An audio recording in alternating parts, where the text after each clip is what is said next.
और बहुत सारे आयोजन हैं। सीधी जयकार करके दिनेश्वर का वंदन करते हैं। मंगलम भगवान वीरो मंगलम गौतमो गणी मंगलम कुंद कुंदाद्यो जैन धर्मोस्तु मंगलम सर्वमंगल मांगल्यम सर्वकल्याणकारकम प्रधानम सर्वधर्माणाम जैनम जयतु शासनम। जयकारा जोर से। आदिनाथ भगवान की, महावीर भगवान की, मुनि सुब्रत भगवान की, आचार्य श्री आदि सागर महावीर कीर्ति विमल सागर महाराज की, तपस्वी सम्राट गुरुवराचा श्री सन्मति सागर जी महाराज की। बोलिए परम पूज्य चतुर्थ पट्टाधीश वासुदेव शिरोमणि राष्ट्र गुरुआचार्य भगवान श्री सुनील सागर जी गुरुदेव की जय हो। जयकारा गुरुदेव का। जय जय गुरुदेव। समस्त आचार्य संघ की जय हो।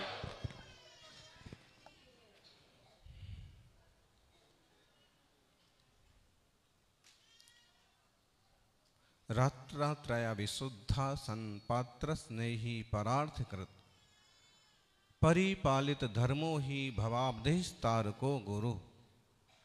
जो रत्नत्रय से विशुद्ध हैं, पात्रों में स्नेह करने वाले हैं,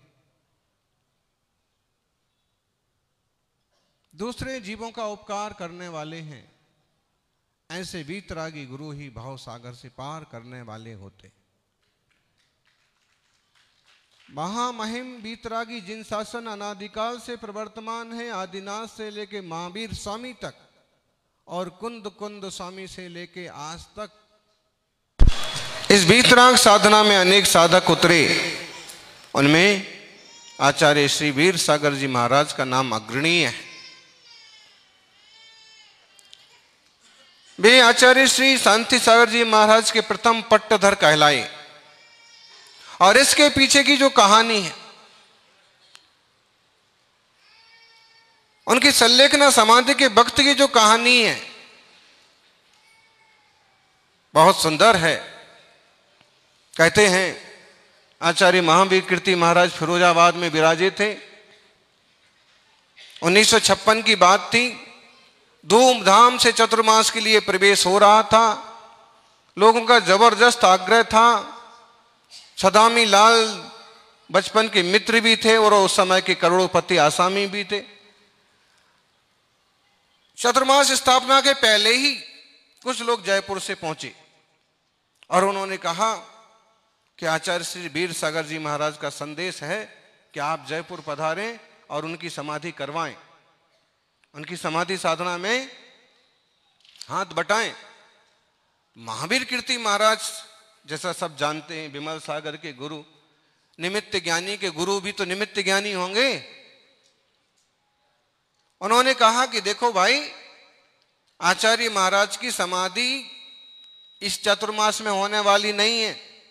बोले उनकी उम्र भी पर्याप्त हो गई है। जन्म 1876 और ये 56 आ गया, उम्र पर्याप्त हो गई, 80 के लगभग हो गई। महाराज बोले हमारी बात महाराज जी को भी जाके बोल देना, इस चतुर्मास में समाधि होने वाली नहीं है। महाराज जी की समाधि अगले चतुर्मास में होगी और उस चतुर्मास में उनके चरणों में जरूर उपस्थित रहूंगा।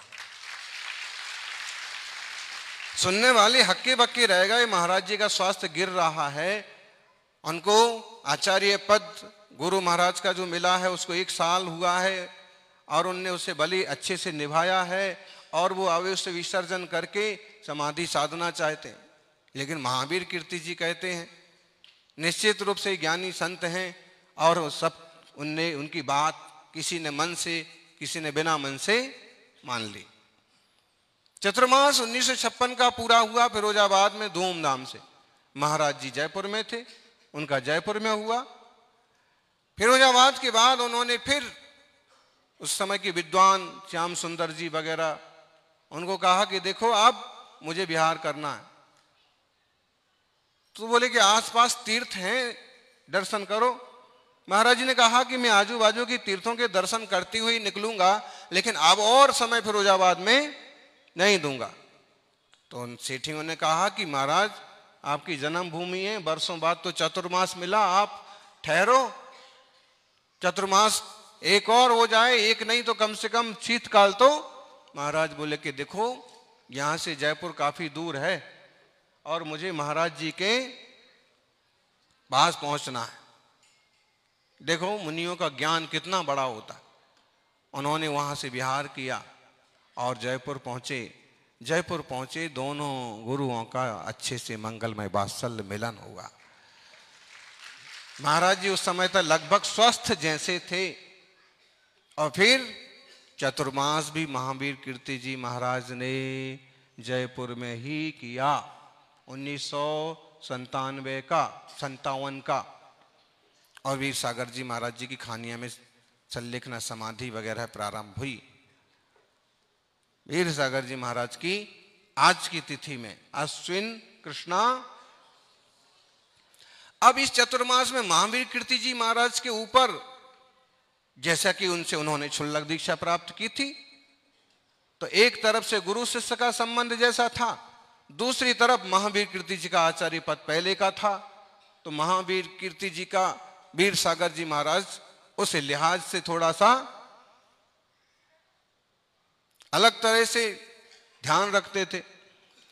अब जब संघ में ये बड़े 18 भाषाओं के ज्ञाता आ गए तो सबका स्वाध्याय भी निरंतर बड़े बड़े शास्त्रों का महाराज जी के इशारों पर चालू हो गया। उसी समय ज्ञानमती जी वगैरह, स्पर्शमती जी वगैरह और माताजी और महाराज अष्ट सहस्त्री वगैरह का स्वाध्याय उनके सानिध्य में करने लगे। ऐसा एक माहौल बन गया कि पूरा संघ एक है, कहीं कोई विकल्प नहीं।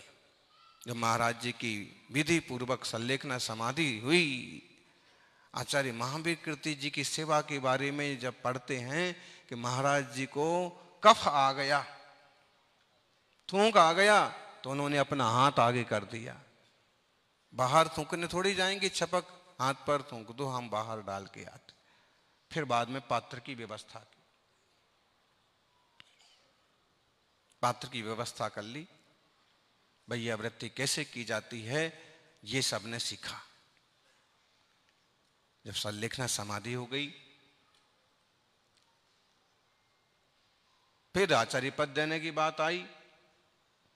उस समय सूरजमल बाबा जी, ज्ञानमती माता जी वगैरह जो प्रबुद्ध जन थे, तो सब ने यही विचार किया कि इस समय महावीर कीर्ति जी सबसे ज्यादा, गुरु जी से उन्होंने क्षुल्लक दीक्षा भी प्राप्त की, पूरी अच्छे से समाधि भी कराई, समर्पण भी पूरा है, और इस समय सबसे बड़े वही हैं, सबसे ज्यादा समझदार विद्वान वही हैं। तो सब पहुंच गए, आग्रह किया कि आचार्य श्री वीर सागर जी महाराज का आचार्य पद आपको प्रदान करने का हम सबका मन है, आपको प्रदान किया जाएगा। महावीर कीर्ति जी बोले कि नहीं, देखो आचार्य महाराज के प्रथम शिष्य शिव सागर जी हैं, आप निष्प्रहता पर विचार करना। कहानियों के अर्थ लोग अलग अलग ढंग से निकालते हैं, लेकिन इस कहानी में से सबसे बड़ा ये सेंस निकालना कि कहां तो लोग आज प्रतिष्ठा और पद के लिए हमें दो करते फिरते हैं, वहां सामने से आया तो भी महाराज ने कहा कि नहीं, ये मेरे पास मेरे गुरु अंकलेकर आचार्य आदि सागर जी का आचार्य पद है। ये बात लिखी मेरी स्मृतियों में ज्ञानमती माता जी ने, पुराने संस्करणों में आज भी लिखा हुआ। आप सब ऐसा करें कि महाराज जी वीर सागर जी के प्रथम शिष्य शिव सागर जी से आग्रह करें, मैं उन्हें आज्ञा देता हूं और मैं खुद उनके संस्कार करूंगा। अब इतने बड़े महाराज की आज्ञा हो गई तो अब क्या करेंगे? तो सबने उनकी आज्ञा स्वीकार की, शिव सागर जी से निवेदन किया। शिव सागर महाराज ने भी महाराज जी का आदेश स्वीकार करके और फिर पद स्वीकार किया। और आज उसके बाद जिन धर्म की धारा, शिव सागर जी के बाद धर्म सागर जी आए, धर्म सागर जी के बाद अजित सागर जी आए, वर्धमान सागर जी, श्रेयांश सागर जी, सागर ही सागर आ गए। और इधर देखे तो ज्ञान सागर जी, विद्या सागर जी। अगर उस समय गंभीरता महावीर कीर्ति जी ने ना बरती होती तो शायद इतने सारे सागर समाज में नहीं आ पाते। आचार्य वीर सागर जी महाराज वयोवृद्ध अपने युग के कठिन साधक थे। उन्होंने श्रमणों को साधना और साधना के साथ समाधि की प्रवृत्तियां सिखलाई। वीर संगीत मंडल यहाँ का जो है वो हुई उनकी एक स्थापना। वो संस्था आज अपने हिसाब से प्रभावना करती है। ऐसे और पता नहीं कितने जगह लोगों का उन पर आशीर्वाद होंगे। तो गुरुजन अपने जीवन में बहुत कुछ देते हैं। योग संयोग की बात देखिए, आज उनका उत्तम समाधि दिवस है। जयपुर खानिया में इसी वर्ष उनके चरणों के दर्शन करते हुए हम लोग आए हैं। और योग संयोग देखिए कि आज उनका तो है समाधि दिवस और गांधी जी का है जन्म दिवस। एक जिन्होंने देश को स्वतंत्र किया वो गांधी जी, और दूसरे जिन्होंने स्वदेश को स्वतंत्र किया वो वीर सागर जी। सौभाग्यशालियों, महात्मा गांधी जी के बारे में भी क्या कहें, कितना कहें। क्योंकि आज अहिंसा, विश्व अहिंसा दिवस है और इस पर ही स्पेशल प्रवचन होता है। जैसे स्कूल के बच्चे बैठे ना यहाँ पर, कितने बच्चे बैठे स्कूल के, दिख ही नहीं रहे बराबर से, इतने बच्चे हैं। मतलब देखा जाए तो 200 से ज्यादा नहीं है, लेकिन हर बार हजार हजार बच्चे स्कूल इकट्ठे होंगे। इसको अहिंसा दिवस, विश्व अहिंसा दिवस के रूप में मनाते हैं। किसको? गांधी जयंती को। क्यों? क्योंकि उन्होंने अहिंसा के बल पर देश को स्वतंत्र कराया। आज देखिए गांधी जी खुद उपस्थित हैं।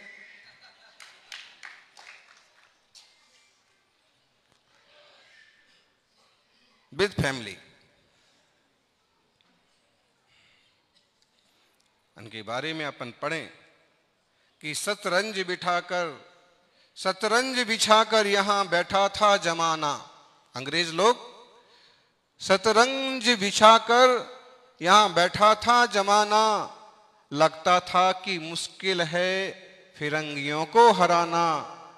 टक्कर थी बड़े जोर की, दुश्मन भी था पक्का दाना, पर तू भी था बापू बड़ा उस्ताद, पुराना खिलाड़ी पुराना।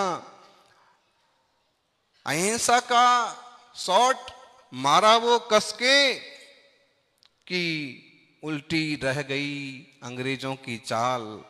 साबरमती के संत तूने,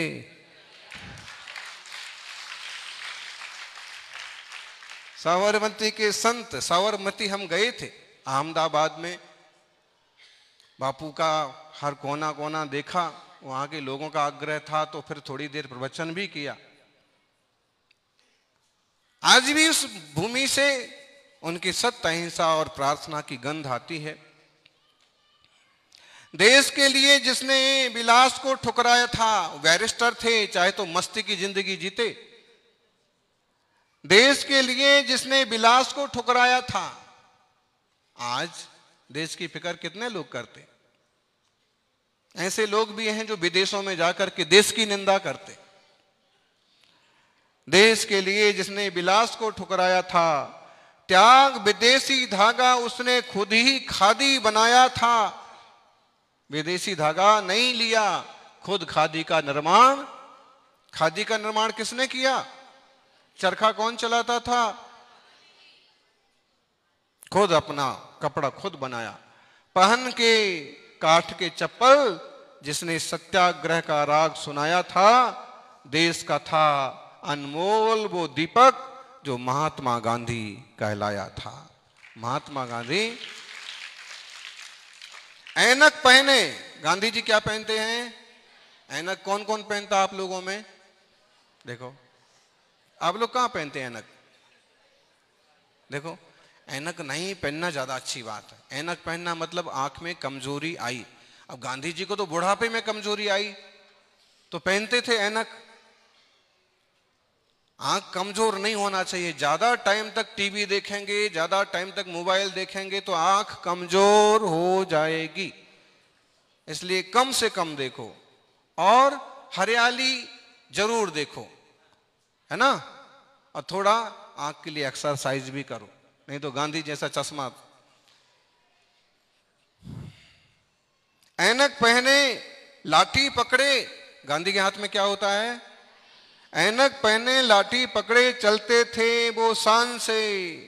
जालिम कांपे थर थर थर थर, सुनका उनकर नाम रे। कद था उनका छोटा, बहुत लंबा कद नहीं था, आम लोगों से तो लंबा ही था, लगभग 5.5 पौने 6 फुट के थे वो। कद था उनका छोटा सा और सरपट उनकी चाल रे। दुबले दुबले से पतले से थे तो, दुबले से पतले से थे वो, चलते सीना तान के। कैसे चलते थे गांधी जी? बूढ़ों की तरह कमर झुका के नहीं चलते थे। आप लोग जो जो युवा हैं, युवा कौन कौन है? युवा कौन कौन है? ये 2-3 युवा हैं बस। युवा जो है ना, अपने आप को जो युवा मानते हैं, उसको कैसे चलना चाहिए? एकदम कड़क, ऐसे ढीले ढाले कमर झुका के नहीं चलना। बुढ़ापे में भी गांधी जी कैसे चलते थे? बापू ने लड़ी बिल्कुल अजब लड़ाई, दागी ना तोप ना कोई बंदूक उठाई। गांधी जी ने कैसी लड़ाई लड़ी? बापू ने लड़ी बिल्कुल अजब लड़ाई, दागी ना तोप ना कोई बंदूक उठाई। दुश्मन के किले पर ना ही की चढ़ाई, बाहरे महात्मा तूने कैसी शिक्षा सिखाई। अहिंसा और सत्य के बल पर भी दुनिया को जीता जा सकता है। महावीर स्वामी कहते हैं कि सत्य, अहिंसा, सदाचार के बल पर तो जन्म जन्म की परतंत्रता मिटाई जाती है। पंच महाव्रत के बल पर तो जीव संसार के बंधनों से मुक्त हो जाता है। और अगर इससे देश परतंत्रता की गुलामी से मुक्त हो गया तो ये भी कोई बड़ी बात नहीं है। लेकिन गांधी जी ने जिस ढंग से, लोग सत्य अहिंसा को धर्म के लिए उपयोग करते थे और गांधी जी ने देश की स्वतंत्रता में उसका उपयोग करके दिखाया।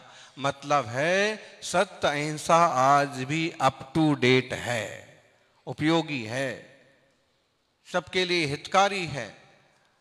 और नेल्सन मंडेला जैसे लोग, नेहरू जैसे लोगों ने उनका अनुसरण किया। वल्लभ भाई पटेल, विनोबा भावे जैसे लोगों ने, लाल बहादुर शास्त्री जिनका भी आज जन्म, आज किस किसकी जन्म जयंती है? गांधी जी की, शास्त्री जी की, और आप लोगों में आपकी भी है। हाँ, चश्मा भी लगा है आपको तो गांधी जी जैसा।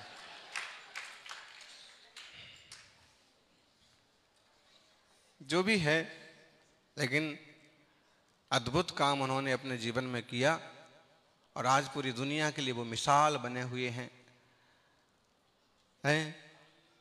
भारतीय मुद्रा पर, नोट पर किसका फोटो छपता है? गांधी जी का। वो इस देश के पिता हैं, father of Bharat, father of nation, promoter of non violence and justice, creator of simplicity is equal to Mahatma Gandhi. सब जोड़ दो तो सिंपल जीवन, सादा जीवन, उच्च विचार।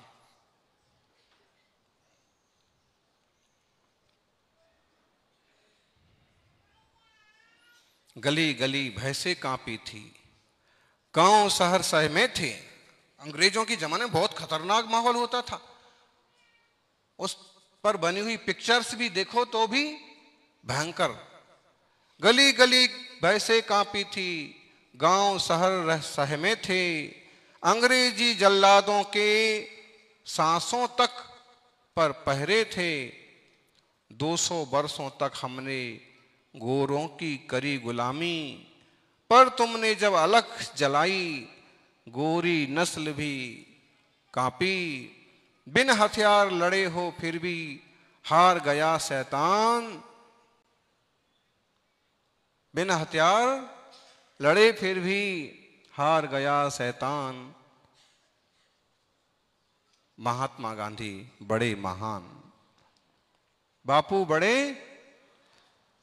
आप बिना हथियार के दुनिया को जीत सकते हैं क्या? आज देख लीजिए यूक्रेन और रशिया का चल रहा युद्ध, हर रोज बमबारी हो रही, हर रोज हजारों लोग मर रहे। माना कि शहीदों के भी नाम बहुत हैं, लेकिन शायद गांधी जी ने जो रास्ता अपनाया वो दुनिया में अद्भुत और अनोखा रास्ता अपनाया, और उस रास्ते के बल पर भी उन्होंने अपने देश को स्वतंत्र करके दिखाया। निश्चित रूप से सत्य अहिंसा में बहुत ताकत है, और इस ताकत को आप सब अपन सब भी अपने जीवन में उतारें, ढालें।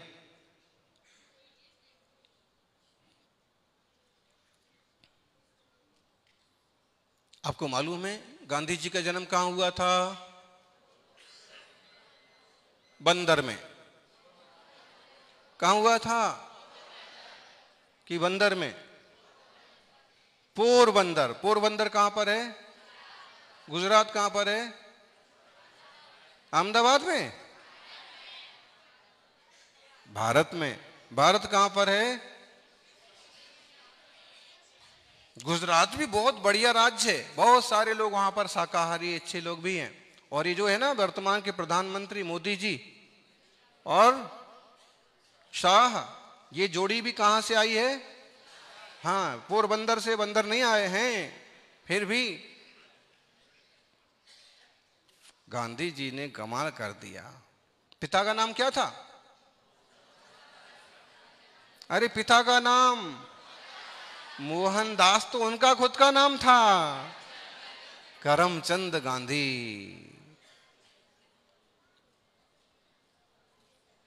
माता का नाम क्या था? पुतली बाई। पुतली बाई के तो पुतले भले कहीं नहीं लगे, लेकिन गांधी जी के पुतले तो। अब देखो कितना सा नाम है माँ का, और पिताजी का नाम भी कितना सीधा, और खुद का नाम भी मोहनदास। और मोहनदास ने वो कर्म किया, मोहनदास ने वो करमचंद किया कि आज महात्मा गांधी के नाम से दुनिया भर में फेमस। आप देखिए तो सही, कोई आदमी महात्मा कब बनता है बच्चों? कोई व्यक्ति महात्मा कब बनता है? उसकी दीक्षा होगी, वो कोई धर्म ध्यान करेगा, कोई मंत्र जाप करेगा, कोई कथा भागवत पढ़ेगा, तो ही महात्मा होता है। और गांधी दुनिया भर में एक अलोखे ऐसे व्यक्ति हुए जिनने कोई दीक्षा नहीं ली, फिर भी महात्मा बन गए। कैसे बन गए? अपने अच्छे कामों से। वो बात अलग है, बचपन में जब वो विदेश जा रहे थे, जब 15-17 साल की उम्र में पढ़ने के लिए, बैरिस्टर बनने के लिए विदेश जा रहे थे, तो उनकी माँ उनके गुरु के पास लेके गई। उनकी माँ के गुरु एक जैन तपस्वी थे, बेचरजी मुनि। तो उनके पास लेके गई, कहा कि महाराज जी बेटा है विदेश जा रहा है, ये तो विदेश जाकर के बिगड़ जाएगा, देखिए जिंदगी खराब हो जाएगी। तो बेचरजी मुनि ने कहा कि देखो बेटे मोहनदास, तुम ध्यान रखना, कभी मांस नहीं खाना, शराब नहीं पीना, और कभी किसी पराई औरत को हाथ नहीं लगाना। कितने नियम दिए? कितने नियम दिए? पहला, मतलब इतनी गंदी चीज है मांस मटन कि आदमी की लाइफ बर्बाद हो सकती। दूसरी चीज शराब, गुटखा, तमाकू, सुल्फा, गांजा। बोले क्यों? बेहोशी हो जाती है, पूरी जिंदगी खराब हो जाती। तीसरी बात, पराई औरत का मतलब है कि चालाकी मत करना, वासना में मत पड़ना, पढ़ाई पर ही ध्यान देना। और इस केवल 3 नियम के बल पर बचपन में लिए 3 नियम ने उनको आधी उम्र के बाद महात्मा बना दिया।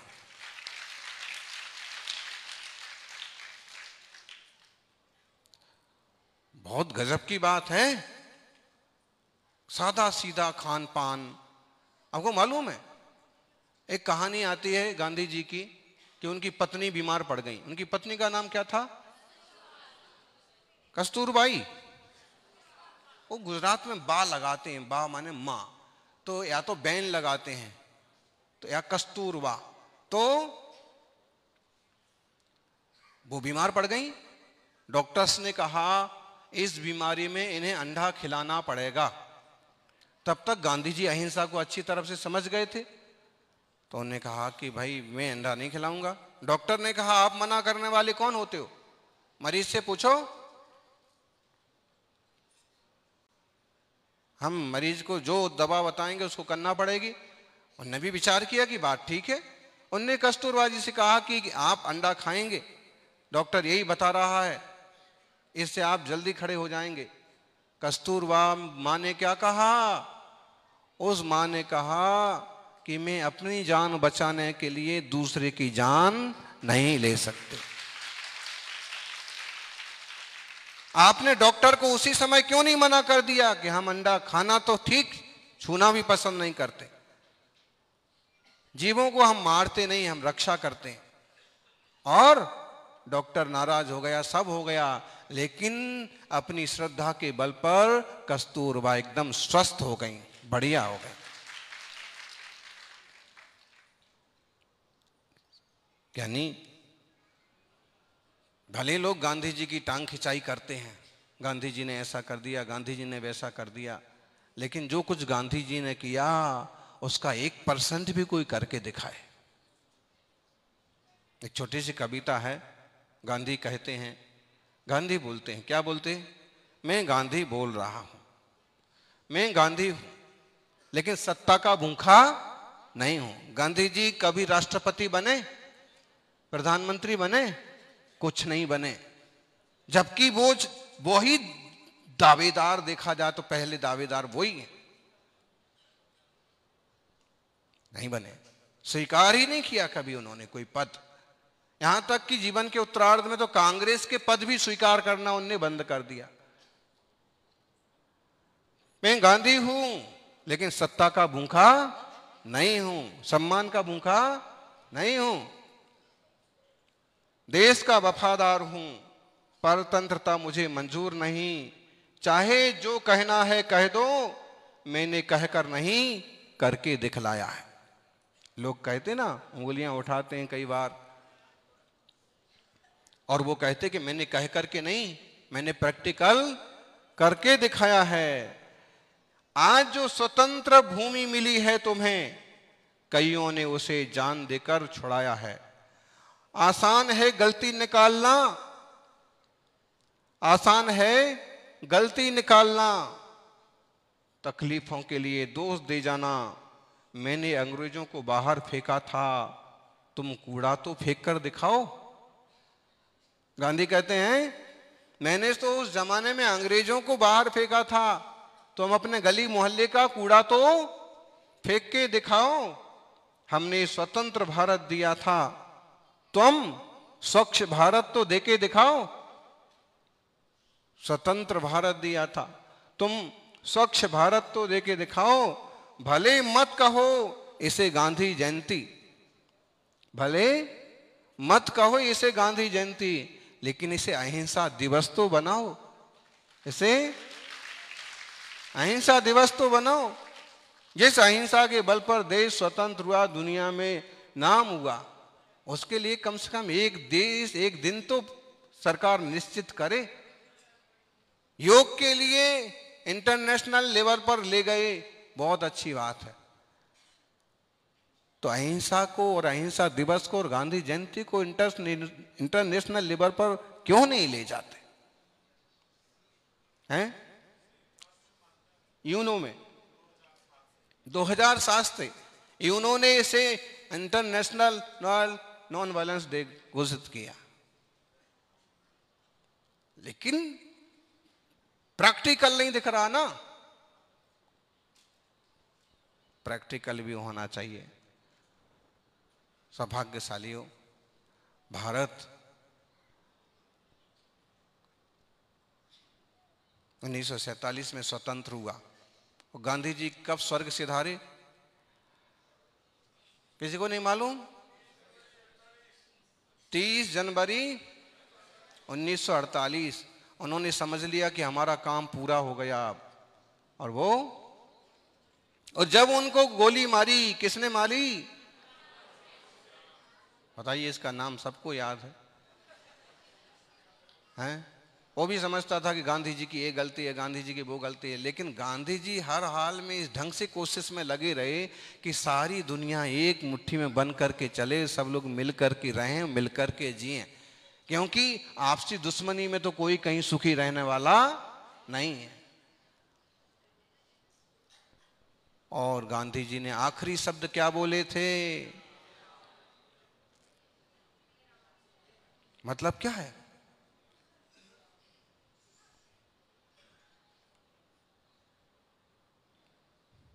हे राम, हे राम का मतलब राम, अंततः राम, आत्मा राम ही शरण है, राशि ऋषभ माँ से महावीर ही शरण है। बताइए ऐसा इंसान, ये आप समाधि मिलाइए, आचार्य वीर सागर जी की समाधि हुई या गुरुजनों की समाधि हुई, कैसे करते हैं? बहुत शांति से नमोकार के जाप करते करते। अगर गांधी जी को हम थोड़ा सा सम्मान दें और इस पर विचार करें तो उनका भी मरण कैसा हुआ? गाली देते देते हुआ क्या? वो भी अंततः क्या कहते हैं? अब चले हम, हमारा काम पूरा हो गया। नमोकार मंत्र बोलो।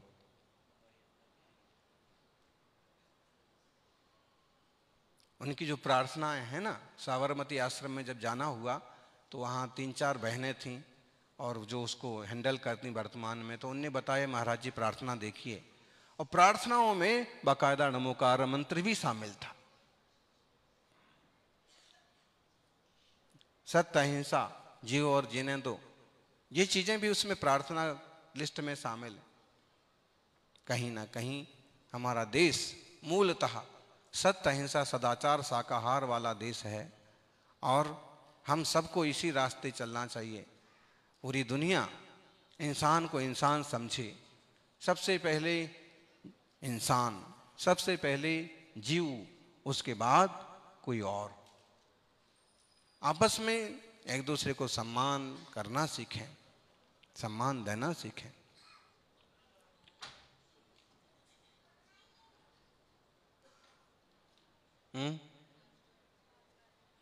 फिर दिल्ली चतुर्मास था पिछले साल, तो राजघाट भी गए, स्वच्छता अभियान में भी भाग लिया। अब सुबह जाना ही पड़ता है एक बार, तो क्या करें? उससे बढ़िया जगह हमको कोई समझ में नहीं आई। गांधी जी की छतरी, समाधि और उसके पीछे खूब बड़ा सारा जंगल पड़ा था, तो हमने फिर धन्यवाद दिया कि आपने बढ़िया व्यवस्था हम लोगों के लिए कर रखी, नहीं तो जिंदगी दिल्ली में जंगल मिलना बहुत मुश्किल की बात। वहां पर भी हर तरह की व्यवस्था। विवेक विहार गए तो विवेक विहार से, क्यों जी? विवेक विहार दिल्ली में ही ना, और हम शुद्धि करने जाते थे यूपी। हाँ बिल्कुल बिंदास। कितनी दूर था यूपी? आधा किलोमीटर। बड़ी वाली वो सड़क क्रॉस की कि वही इस तरफ विवेक विहार दिल्ली और उस तरफ बड़ा सारा गार्डन था वो सूर्यनगर का, और वो पूरा आराम से जंगल जंगल बात चली है, पता चला है, और पूरा संघ शुद्धि करने के लिए यूपी चला है। अब वो सड़क जाम हो जाती थी जब संघ निकलता था, तो पूरी दांडी यात्रा निकलती थी। आहार होता था दिल्ली में। आई छोटा मोटा संघ मत समझो, लोग बहुत हल्के में ले लेते हैं कई बार छोटे छोटे महाराज देख करके, नहीं तो हाँ दिल्ली में आहार होता था। और फिर जब यूपी में गए, सूर्यनगर मंदिर में रुके, तो फिर यूपी में भी थे। यूपी में स्तुति को भी जाते थे और आहार को विवेक विहार भी आते थे। आज वहां के श्रावक उपस्थित हैं, 2 मुनिराज वहां विराजमान हैं। अरे खड़े थोड़ी होना है, ये लोग बिल्कुल खड़े ही हो गए। दिल्ली में विधानसभा चुनाव थोड़ी अभी चालू हो रहा, तो ये सभी इतने बढ़िया कार्यकर्ता हैं। और कौन है, तो इनको संघ ले जाना था। तो संघ ले जाना है तो हमने कहा भाई देखो, हमें 2 चीजें ज्यादा जरूरी है, बाकी मूल गुण हम पाल लेंगे। आप हमारी हेल्प करना चाहते, संघ की सेवा करना चाहते, 2 चीजों पर ध्यान दो। एक तो शुद्धि की व्यवस्था। तो बोले बस सड़क पार करके यूपी में आपकी शुद्धि की। फिर हमने कहा पानी होना चाहिए कुएं का। तो इनने कहा कि वो कैसे होगा। तो जो श्रावक पीछे से साथ में जुड़े थे उनसे चर्चा की और अपने मंदिर में एक छोटा सा कुआं बनाया। छोटे बन जाते वो 12 इंच बाई 12 इंच के। और फिर आग्रह करके संघ को विवेक विहार में भी